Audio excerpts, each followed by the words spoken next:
When we moved into our new home, my in-laws gifted us a portrait. A family heirloom, they claimed. But the more I looked at it, the more I realized something was wrong. The secret they'd hidden in plain sight left everyone reeling. My wife and I bought our first house together 2 years ago just outside Charleston, South Carolina. It's not some haunted-looking place, just a quiet 2-story home with a small yard, white siding, and a porch swing I was proud of putting up myself. We moved in around spring. It was a big deal for us. I'd been working double shifts for almost 2 years, and she picked up extra hours too. We saved every penny for that house. Her parents, let's just say they weren't thrilled. They always acted like I wasn't good enough for her. Never said it out loud, but you could feel it in the way her mom side-eyed my truck or her dad never looked me in the eye when we talked. The weekend we moved in, they came over with a housewarming gift. A big one. Her dad carried it in himself. A tall, wide, heavy painting covered in a dusty sheet. They said it was a family heirloom. Her mom went on about how it had been in the family for generations, and that it should stay with the new head of the house. I thought that was weird, but whatever. We uncovered it and saw this creepy-looking portrait of a man in old-style clothes, the kind of painting that belongs in a museum or one of those fancy homes with spiral staircases. The man had sharp eyes, a stern mouth, and this cold expression that made your skin itch. Her mom said his name was Elias Whitmore, an ancestor from her dad's side. I didn't want to be rude, so I hung it in the hallway, across from the stairs. Every time I went down at night, it felt like his eyes were right on me. I figured I was imagining things. Weeks passed, and I couldn't shake it. I didn't like walking past it. It wasn't just creepy. Something about it felt off. The lighting in the portrait didn't match the way the man's face was angled. The shadows were strange. His clothes didn't look as old as they were supposed to. But the main thing? His face. There was something familiar about it.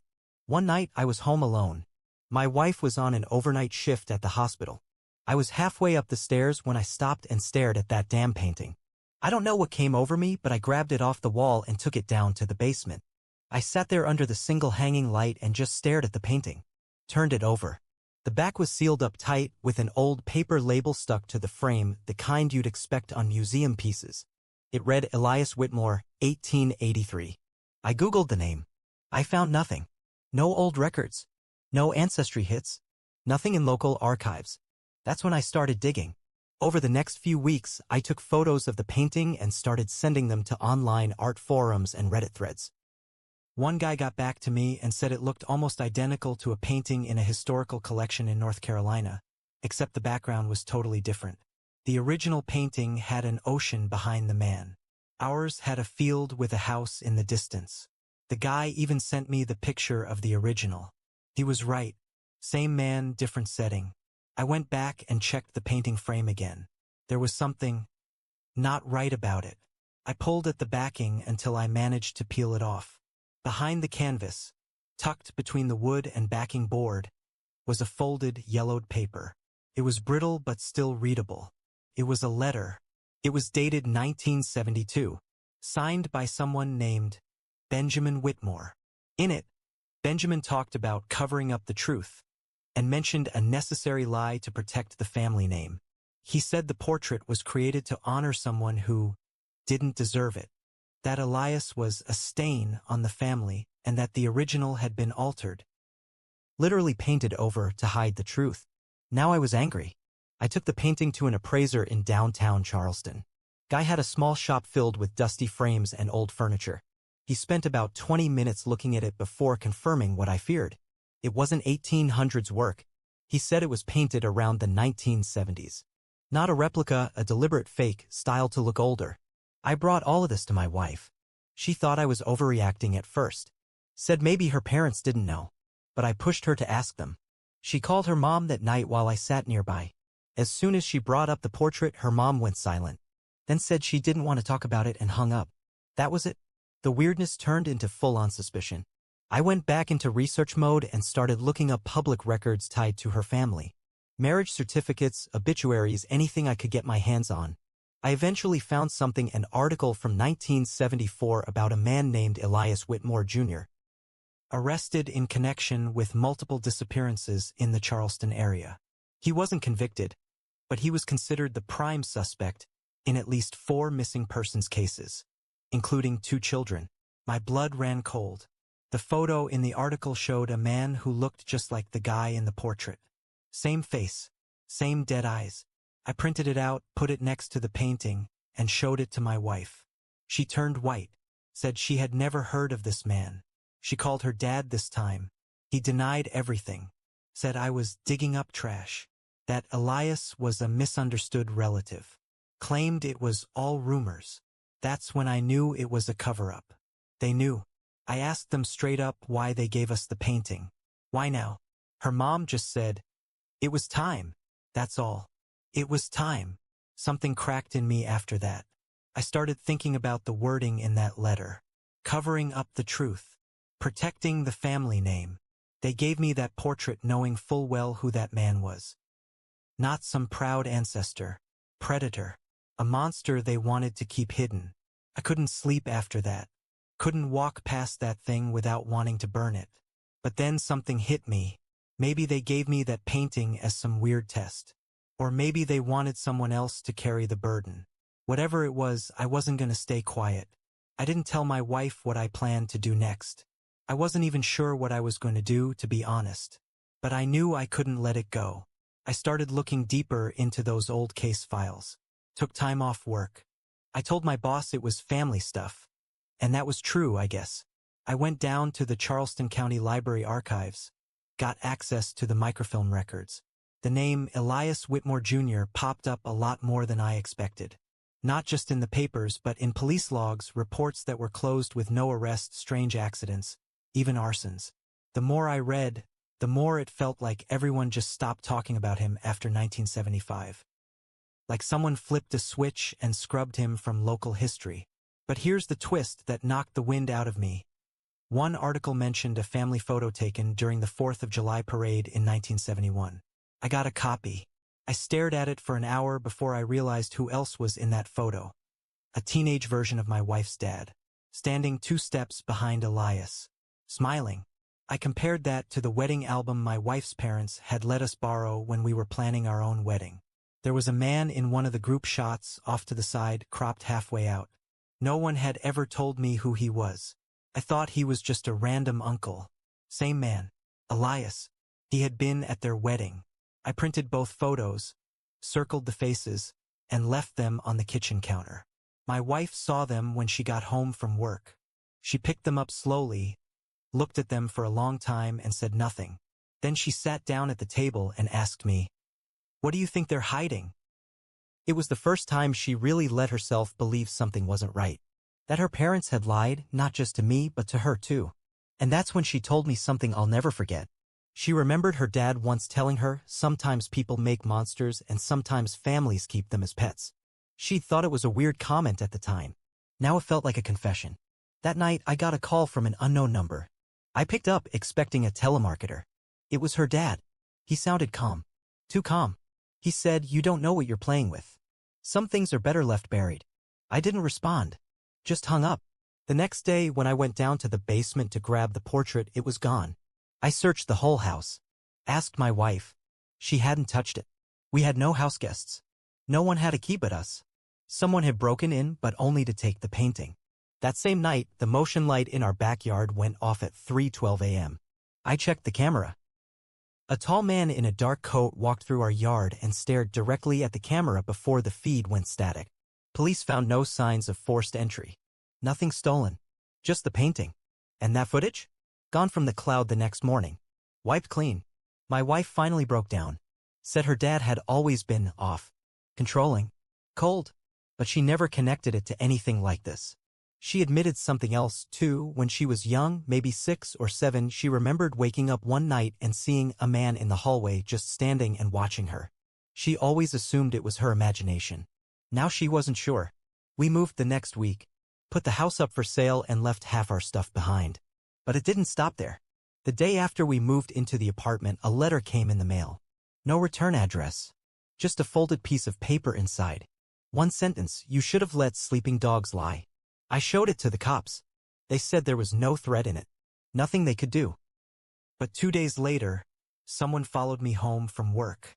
I drove past my building 3 times, circled until I lost them. Black SUV. No plates. I only saw a shadow of the driver, big guy wearing a hat, face hidden. I told my wife we were being watched. She didn't even argue. That's when I realized something even darker might be at play. Maybe Elias hadn't worked alone. Maybe it wasn't just a cover-up of who he was, but what he did and who helped him do it. I dug into that too. Started checking property records. A name kept popping up on land deeds, trust documents, old bank papers. Whitmore Holdings, LLC. Guess who owned the house we just bought before us? Her dad. Through that LLC. It wasn't a gift. It was a setup. And that's when I knew the portrait wasn't just a lie. It was a message. And now I had no idea who else was involved. But I was going to find out. I didn't sleep the night I figured out her dad owned the house before us.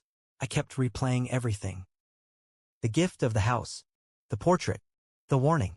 The break-in. The SUV. The letter. And now the fact that the property had never been random. He put us there. Put the painting there. On purpose. But why?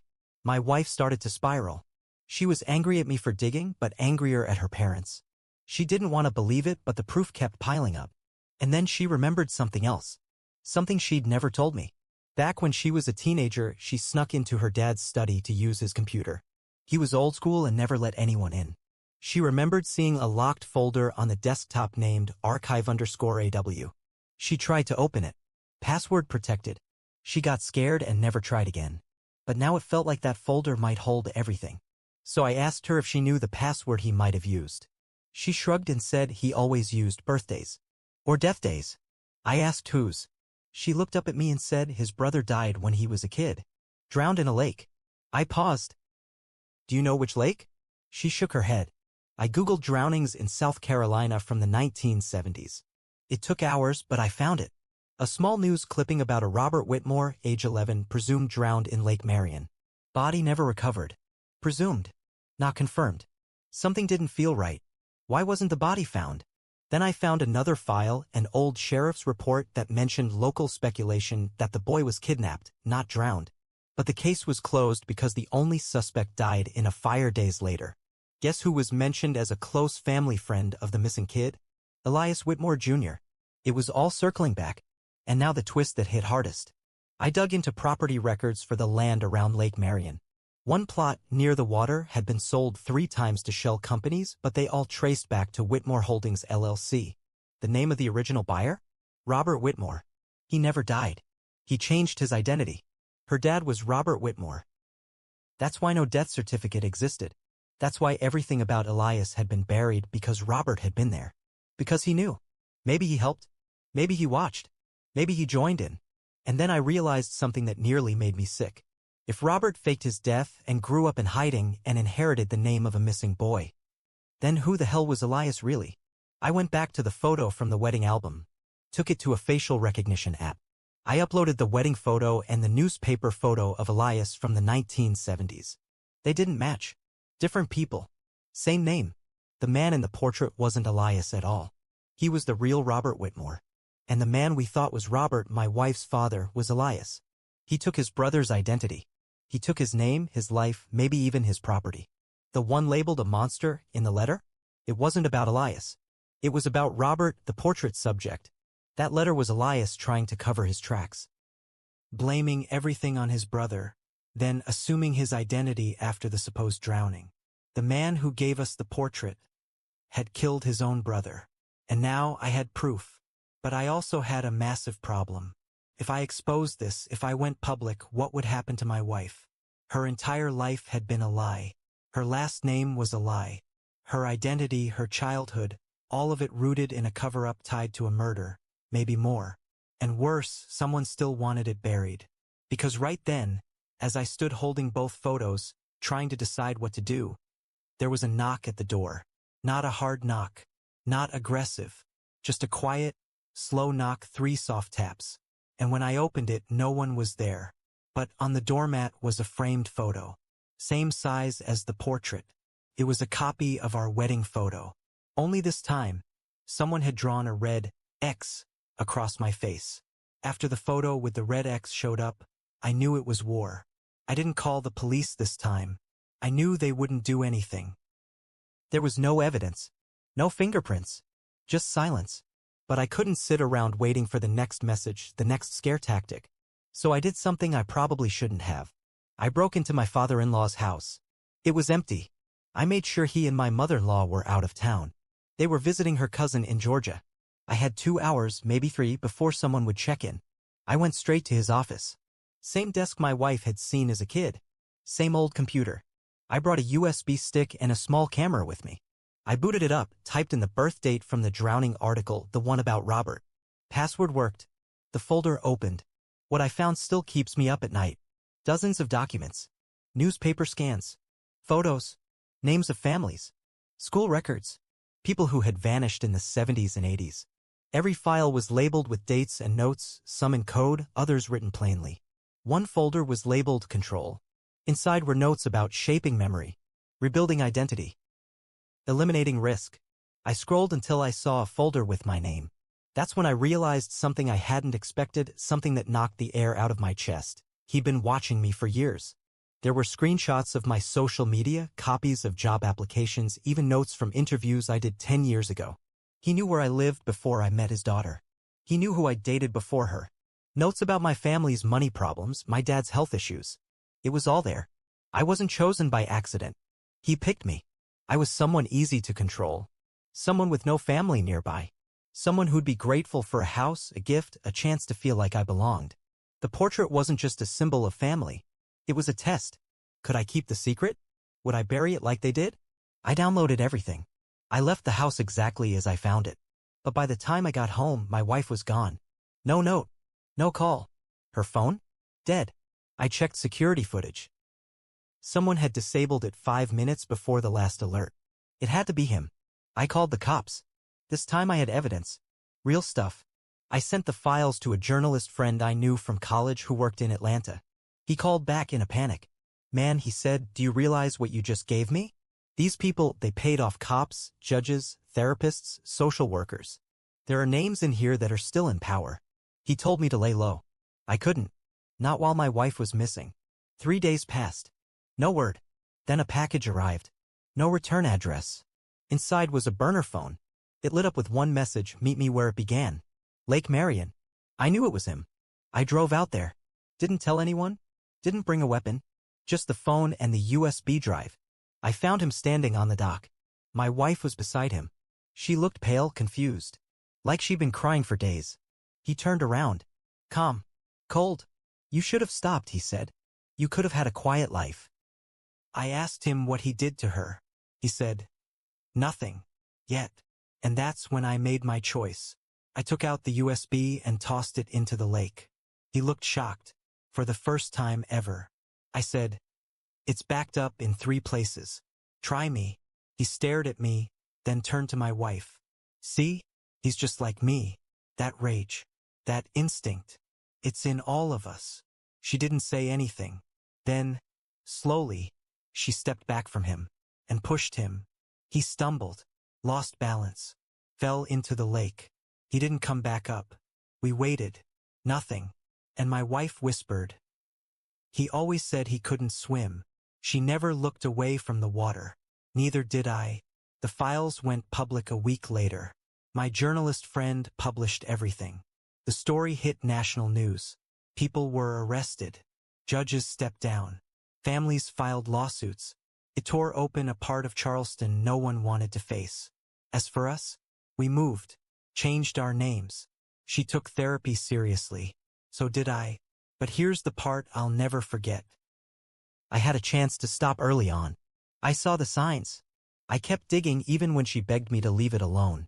I thought I was doing the right thing. But I dragged her into hell. We survived. But we're not the same. Sometimes justice comes at a cost. Sometimes revenge burns everyone in the room, even the one holding the match.